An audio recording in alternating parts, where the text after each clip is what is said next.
The Zambian team was up to the task in facilitating this historic conference. They organized a dinner dance, and to break the ice, Kenneth Kaunda danced with Margaret Thatcher, and his wife, Mrs. Kaunda, danced with Mr. Dennis Thatcher, the Prime Minister's husband. Prime Minister Thatcher was not well and had nothing to eat for 24 hours because of a severe stomach upset when she took to the dance floor with President Kenneth Kaunda. An aide to Margaret Thatcher said, "I thought she was going to faint at one moment," he recalled.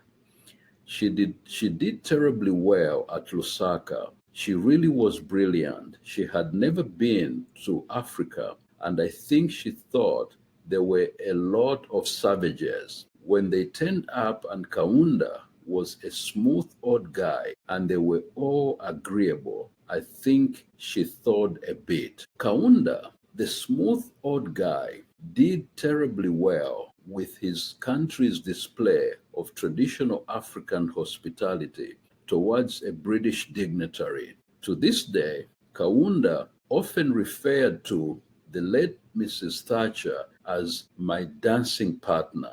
Kaunda and Thatcher were contemporaries. Mrs. Thatcher was born in October 1925 and Kenneth Kaunda in April 1924.